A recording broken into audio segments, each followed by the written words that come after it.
In a minute, I know that, and I know you have been watching this case from every angle while this channel was quiet. But I was not going to come back with another update video, another recap, another timeline you have already heard. I was waiting for the one piece that ties everything together, the piece that answers the question this series has been circling for 3 months.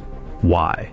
And this week a claim surfaced that, if verified, changes the entire landscape of this case. According to a report published by Hayden Times, Annie Guthrie asked her mother for a loan shortly before Nancy disappeared from her home on February 1st.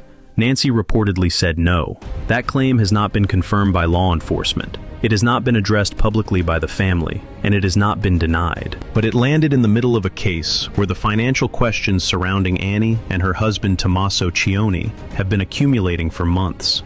The property values, the power of attorney, the boxes leaving Nancy's house, the vehicle held for 40 days. And it gave all of those questions a starting point they did not have before.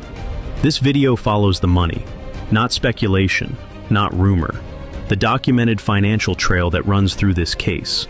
Property records, legal instruments, law enforcement actions, and the one conversation between a mother and her daughter that may have set everything in motion. Viewers have followed every development closely, but the focus here remains on verified details that help explain the sequence of events. This update centers on the documented timeline and the circumstances surrounding the disappearance of Nancy Guthrie. If you are new to the case or want to stay informed as more information emerges, take a moment now to like this video and subscribe to Time and Crime for ongoing coverage. Nancy Guthrie, the 84-year-old mother of NBC News anchor Savannah Guthrie, lived alone in a home in the Catalina Foothills neighborhood of Tucson, Arizona. She had resided there for decades after purchasing the property years earlier. On the evening of January 31, 2026, Nancy left her residence by Uber at approximately 5:32 p.m.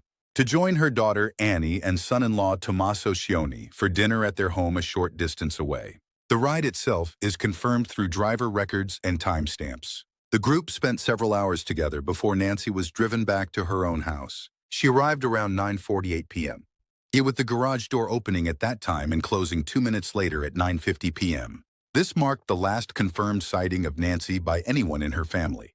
The following morning, February 1, 2026, Nancy did not appear for a scheduled church live stream that she regularly attended. A friend noticed the empty spot during the service and contacted the family. Relatives arrived at the home around 11:56 a.m.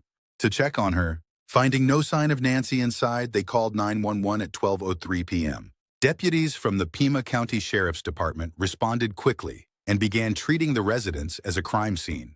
Investigators determined early on that Nancy had not left voluntarily. Her phone, medications, and other personal items remained in the house. Given her age, limited mobility, and the presence of a pacemaker, authorities concluded she had been taken against her will. Evidence collected at the scene pointed to a forced entry during the overnight hours. The doorbell camera was disconnected at 1:47 a.m. On February 1st, software detected motion on the property at 2:12 a.m., though initial video recovery proved difficult because no active subscription was in place for continuous recording. Data from Nancy's pacemaker app showed the device losing connection with her phone at 2:28 a.m. Bloodstains later confirmed to belong to Nancy were found on the front porch.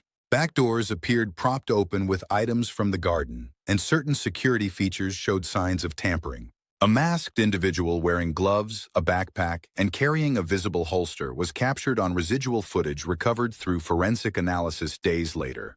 The person moved across the patio and attempted to obscure one of the lenses with flowers taken from the property itself. Nancy's health conditions added urgency to the situation. She required daily medication that could not be skipped without serious risk, and she routinely removed her hearing aids at night, which left her unable to hear disturbances. The home lacked an active alarm system or any overnight monitoring at the time. No caretaker was present, and no medical alert device had been installed. These details emerged from the initial walkthrough by investigators and family statements. The combination of factors created a window during which any activity inside or around the residence went unnoticed until the following day. The Pima County Sheriff's Department, led by Sheriff Chris Nanos, immediately classified the case as an abduction. The FBI joined the multi-agency effort, providing additional resources for digital forensics and nationwide coordination. Over the following weeks, ransom notes arrived at media outlets including TMZ and local stations. These communications demanded cryptocurrency payments and included specific references to the interior of the home and Nancy's clothing on the night she was last seen. Investigators noted that only someone who had been inside during the incident could have known those particulars. 2 deadlines mentioned in the notes passed without any confirmed contact or recovery. Family members, including Annie Guthrie and Tommaso Cioni, cooperated fully with authorities from the outset. Sheriff Nanos stated publicly that all relatives had been cleared of involvement. Savannah Guthrie and her siblings issued statements emphasizing their focus on bringing Nancy home safely. A reward totaling more than $1 million was offered through family contributions and law enforcement channels to encourage tips. More than 30,000 leads have been reviewed since the initial report, with search teams covering desert terrain and nearby areas using both ground and aerial resources. The home itself sits on a full acre in one of Tucson's established neighborhoods. Public records confirm its approximate value exceeds $1 million, reflecting its size and location in the Catalina foothills. Nancy had maintained the property independently for years, consistent with her preference for remaining in the residence where she had lived since the mid-1970s. Neighbors described her as active in the community and regular at local church services. Her daily routine involved careful management of her health needs, though she continued to live without additional in-home support. As the investigation progressed, digital evidence became central. Forensic teams extracted usable images from back-end systems on the security cameras even though the subscription had lapsed. The recovered footage showed the suspect's movements in detail, including the use of garden items to block views. The pacemaker disconnection aligned precisely with the timeline of the camera tampering, reinforcing the conclusion that Nancy was inside the home when the events unfolded. No signs of voluntary departure, such as packed belongings or open exits, appeared anywhere on the property. Law enforcement continues to analyze thousands of tips daily while maintaining the active status of the case. No suspects have been named, and the search for Nancy remains ongoing more than 3 months later. Updates from the Pima County Sheriff's Department emphasize the importance of any new information from the public, particularly regarding vehicles or individuals observed near the residence in the days leading up to February 1st. This timeline of documented events provides the clearest picture currently available. The absence of contact from the family home during those critical overnight hours, combined with the physical evidence left behind, underscores the deliberate nature of the actions taken against Nancy. Investigators have stressed that every piece of recovered data helps narrow the focus on what occurred inside that specific window between 9:50 p.m. on January 31st and the discovery the next afternoon. As more verified developments arise, the commitment here is to present them with precision and care. If this overview has been helpful in following the facts of the case, please like the video and subscribe to Time and Crime so you receive every future update as soon as it becomes available. It has been several months since Nancy Guthrie was last seen, and the investigation into her disappearance continues without a resolution. Public updates have been limited, yet the documented evidence and official statements provide a clear picture of what investigators know so far. If you have been following this case and want to receive every verified development as it emerges, take a moment to like this video and subscribe to Time in Crime.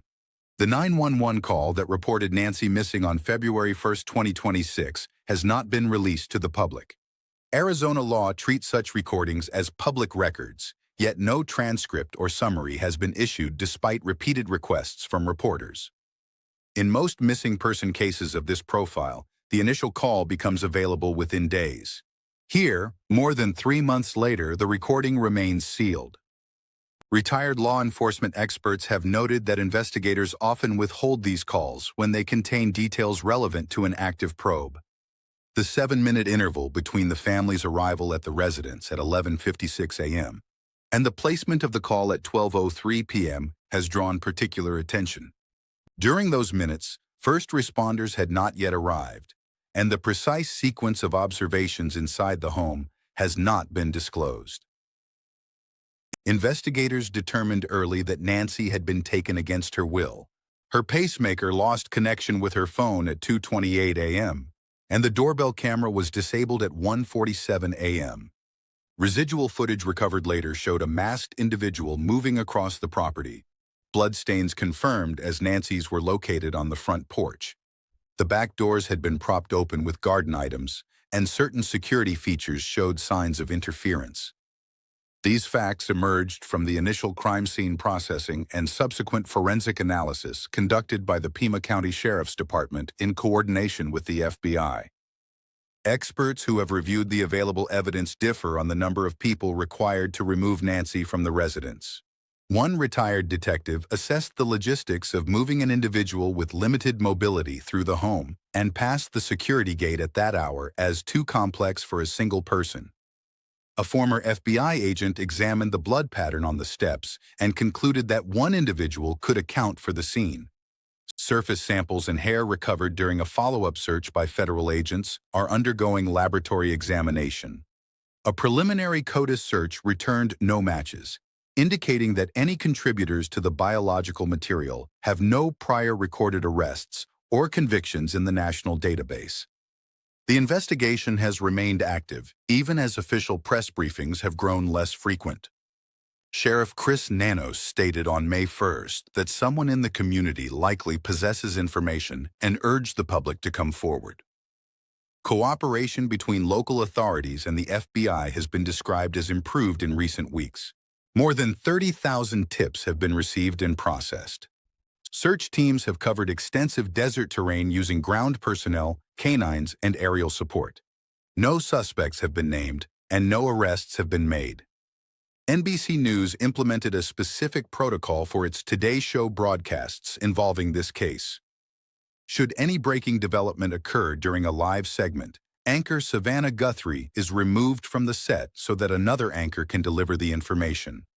The protocol was activated on April 15th, when Savannah was taken off air mid-broadcast. She returned later in the program without explanation and was absent from the show entirely 2 days later. Such arrangements are typically reserved for cases in which authorities anticipate a significant development that could affect family members in real time. DNA evidence collected from the residence, including material not initially recovered by the first response team, continues to be analyzed. One laboratory involved in the processing has previously contributed to high-profile identifications in other investigations. The absence of a match in existing criminal databases narrows the pool of possible contributors to individuals without prior law enforcement contact. Nancy's residence in the Catalina foothills remains under active investigative oversight. Public records confirm the property's long-term ownership by Nancy and its approximate market value. No probate proceedings have been initiated because Nancy has not been declared deceased. Family members have continued to cooperate with detectives, and authorities have stated that relatives are not considered suspects.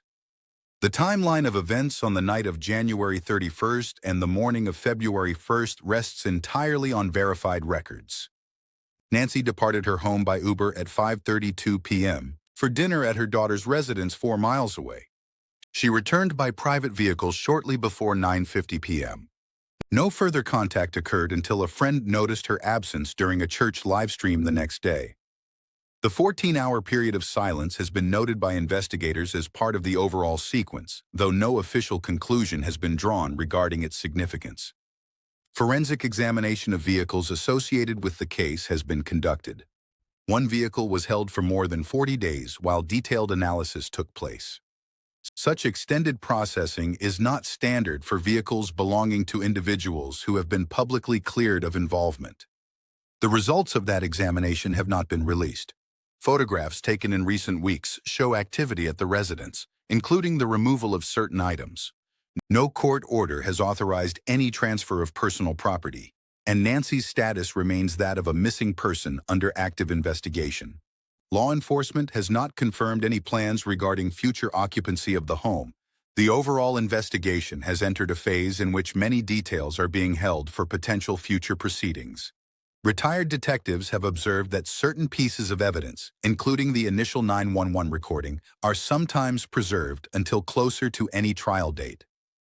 This approach allows investigators to protect the integrity of the case while continuing to pursue leads. Every documented element of the case continues to be reviewed by multiple agencies.